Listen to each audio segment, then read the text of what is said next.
The first thing I remember is the way rain sounds when a room is too quiet, like an apology at the wrong door.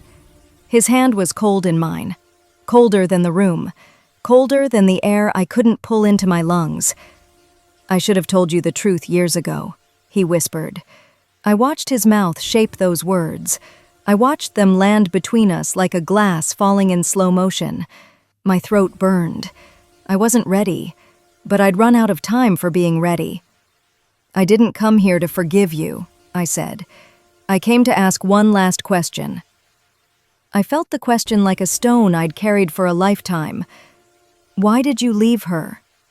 Thunder somewhere far off, the soft drone of rain on stained glass, the white rose on the polished wood, too perfect to be real. "My name is Amelia, and the man in that coffin is my father. At least, that's what I came here to prove." Title card in my head. "Say I'm your daughter." A few hours earlier, the funeral. Black ribbons on wreaths trembled in the draft like eyelashes pretending not to cry. The chapel smelled like lilies, floor polish, and a rainstorm that hadn't started yet but was already waiting in the air. If I'm honest, I wasn't planning to speak. I wanted to, sure, but wanting and planning are different animals. I just wanted to lay a flower, be brave enough not to run. "Excuse me," I said too softly, and immediately hated that "excuse me," like I was asking permission to live. Heads turned all at once, as if someone gave an invisible command. I stepped forward. The floorboards complained loud enough to embarrass me. On the casket, a single white rose. In the frame, the man everyone was here to say goodbye to, Edward Hale. Soft eyes, a winner's smile, the kind of face that tells people, "I've got it handled." I knew that face worse than anyone in the world, and better than anyone. I'd spent my whole life inside his absence. "Now isn't the time," someone near the aisle said, polite voice, sharp edges. "It's exactly the time," I heard my voice answer, steady, surprising me. "What did you say?" The widow, Margaret, lifted her chin. Black hat, veil, a neck too thin for the weight she carried, like a balloon string you're afraid to tug. "Say I'm his daughter," I said. Simple, loud in the kind of way that made my fear feel cheap. A ripple of whispers slid across the pews like wind finding a crack in old wood. Two men stood with the widow. Richard, the older one, jaw like a warning. Daniel, the younger, open face, honest in the way of a clean notebook with messy handwriting. "Get her out of here," someone hissed behind me. "Oh God," a woman by the window sighed. "At a funeral." "Let her speak," a man's voice said from the back, warm, rough with smoke and too much late-night laughter. Not commanding, protective. I turned. You couldn't not notice him. Tall, dark hair silvering at the temples. Musician's hands, even if he'd never touched a guitar.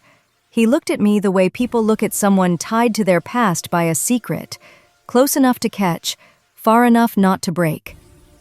"You knew my mother," I said, before my brain could stop me. "Clarissa," he answered, barely moving his lips, and the floor fell out somewhere under my ribs. Yes, I knew Gabriel.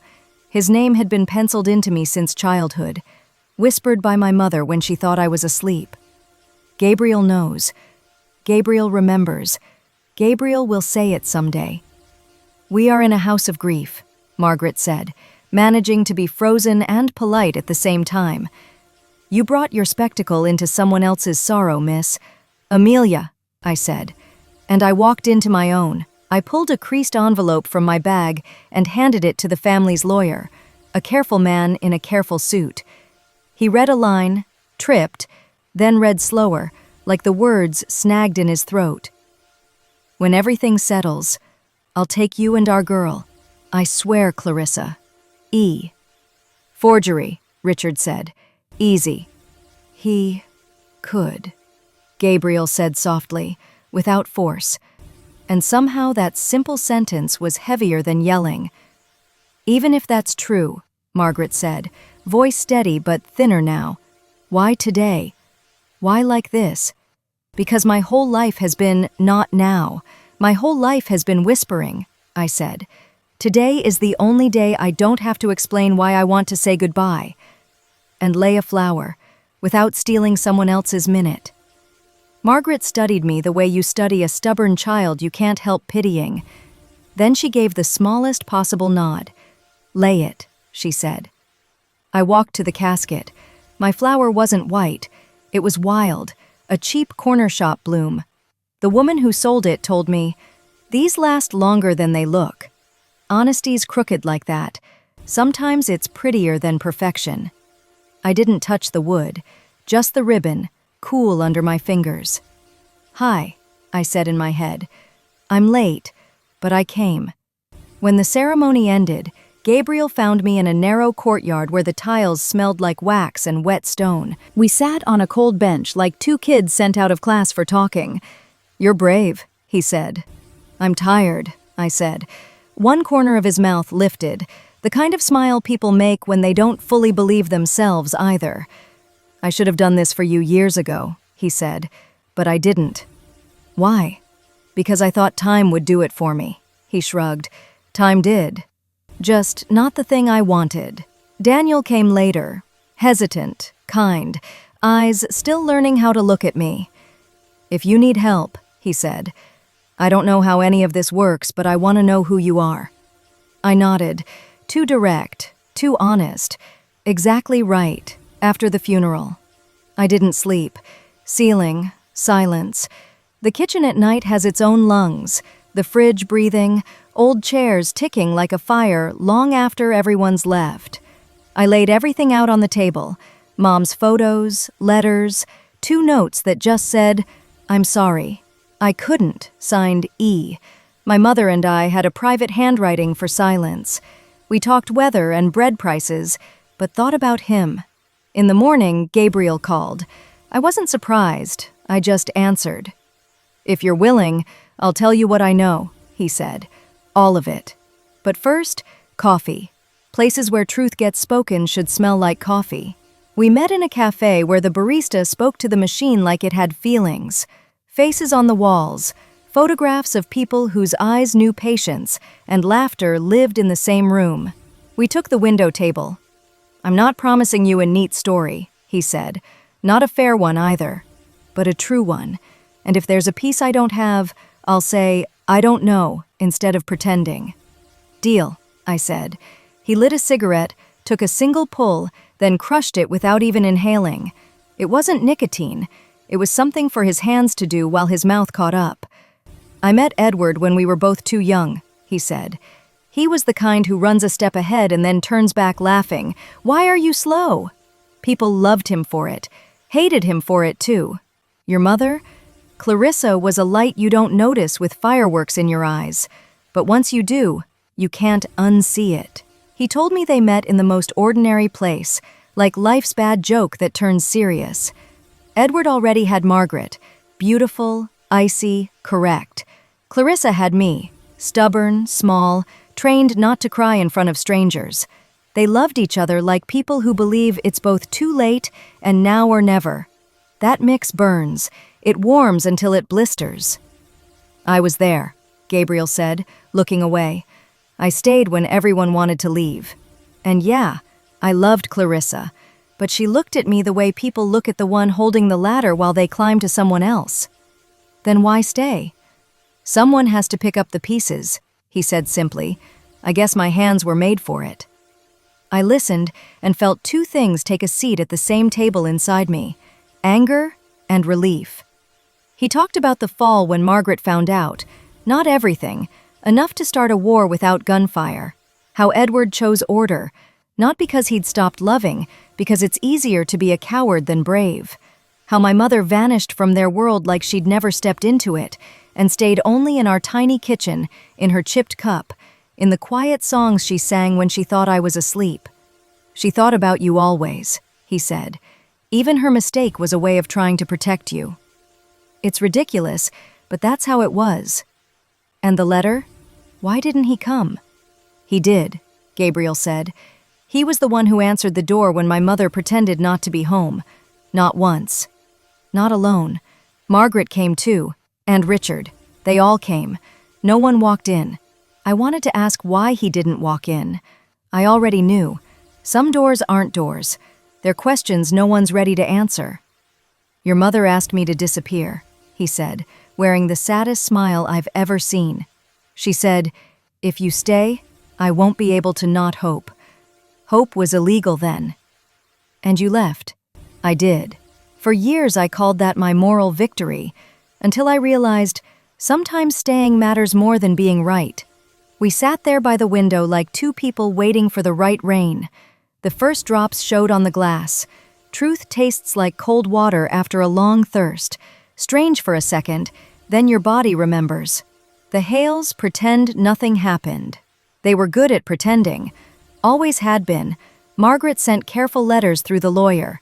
"Dear Miss, we are reviewing the matter. Please refrain from contacting the press." The press. I laughed alone at my old phone that turned faces into breadcrumbs.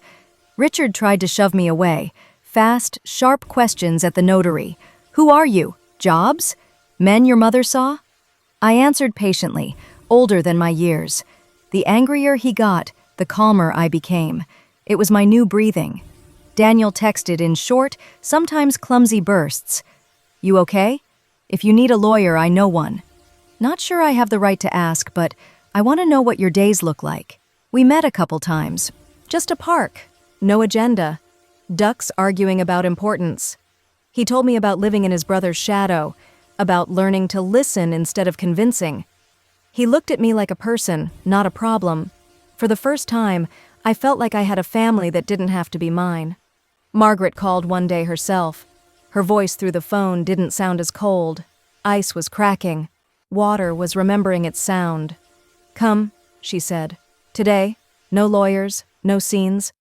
Their house smelled like places trained to be quiet. Books, expensive cleaning product, windows closed with care. She sat near a fireplace that hadn't burned in years, hands holding a shawl she didn't wear, holding it like an argument. "I knew," she said instead of hello. "Yes, not everything. Enough. And I hated your mother, not her. Myself, for what?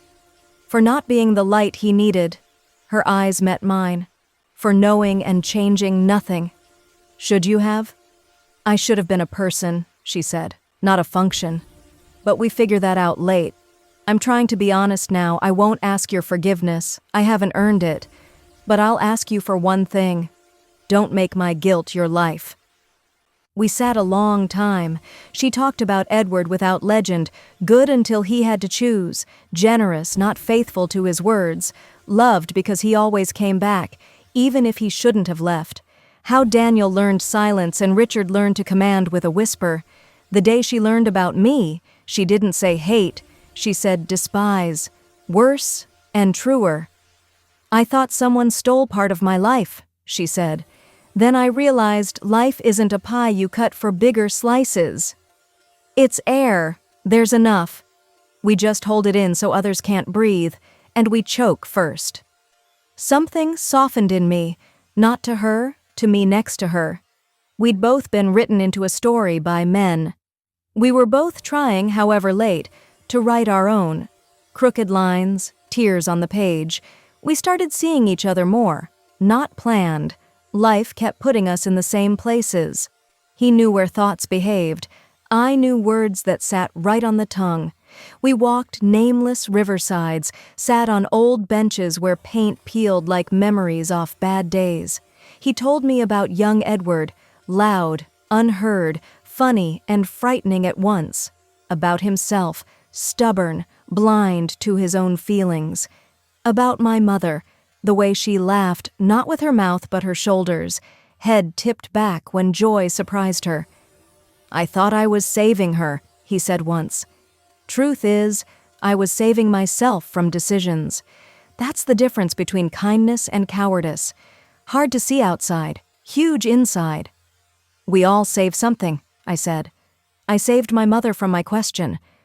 She saved me from her answer. He looked at me like I'd said his own confession for him. Feelings arrive quietly. They don't storm a castle. They attach like a shadow on a sunny day, always there. Suddenly you notice. I found myself scanning crowds for his step before his voice. He could sit next to me for 40 minutes saying nothing, and my body would calm like a child under a blanket. I wasn't falling in love. I was returning to a place I'd never been. Scary and right at once. We didn't touch the topic. Adults can be too polite with their fate. Then one rainy night he took my hand just because the street was slick, and something small unlocked in my chest. He let go after 2 steps. My palm still held the ghost of his warmth like a sleeve remembers a wrist. "You know what comes next?" he asked. "No," I said. "For once, I don't want to run." "Me either," he said. "Richard found out, not from gossip. He's not that guy. He's an observer. He saw us once, me and Gabriel. An identical pause, the same breath. You don't need evidence when someone's eyes already testified." "So," he said outside the notary's office, blocking my way, "you came for a father, picked up a lover." Convenient. "I came for the truth," I said. "The rest happened." "Nothing happens. People help it happen," he snapped. "You're going to break this family." "This family cracked long before me," I said. "I just switched on a light so you could see the splits." His face flinched like I'd hit him. He stepped close. "Listen," he said low. "Leave. Take what you want. Money, support. Just disappear. Mom's getting older. Daniel's soft. I'm the one who holds this together. Give me the comfort of not fixing what I didn't break." "Comfort isn't a life," I said, "and I won't take a cent to vanish. I don't want payment. I want a name. And a grave I can visit without feeling like a thief." We stared each other down. Then he said, "You're like him." And, unexpectedly, I felt proud. He left, not crushed, just tired. Tired is movement. A week later he texted, "DNA test. If it confirms, I'll acknowledge." No show. I sat in my kitchen, looking at the tiny window of my phone into another house. "Okay," I wrote back. Then I cried. Quiet. Real. Not joy. The thing that remains after joy. Relief. And a little emptiness. The test said what we already knew. Papers made it official like a stamp. Approved. Lighter. Quieter. Harder. Relatives appeared. I had a father, on documents, not in my bones. Invitations came, family dinner, where we discussed clouds and compass directions instead of the truth that this table should have been broken down and built again. Margaret said, "I won't be a mother to you." "I can't, but if you ever need a woman who knows how to hold her spine when the world falls, call me." In her language, that was love. I accepted. Daniel called without reasons. We laughed at stupid videos, argued about books neither of us finished. He admitted he envied Gabriel. "He knows how to stay," he said. "I keep stepping back so everyone fits. The empty spot ends up under my feet. You'll learn," I told him, and realized I'd become something to him. No word for it, no rule. Precious because of that. Gabriel and I were careful and brave at the same time. He worked too much. I learned how to speak to a world without a secret in my pocket. We argued. He went sharp, I went stubborn. Then we were quiet. Then we apologized. We practiced being together instead of being right. Harder. Better. One night he woke coughing, deep, wrong. "I'm fine." He waved me off. I knew fine can mean I'm scared. I dragged him to a doctor like a parent with a kid pretending. He resisted, boyish. Doctor listened too long, asked weird questions. I held his hand in a hallway that smelled like hope and bleach. He smiled the way people do when they don't want to turn your eyes into a lake. The diagnosis wasn't fatal, but it asked for discipline, the kind that rescuers lack. He joked, "I got mad." "Let me be strong next to you," I said. "I spent a lifetime not saving anyone. Let me." He nodded. In that small nod was more love than any vow.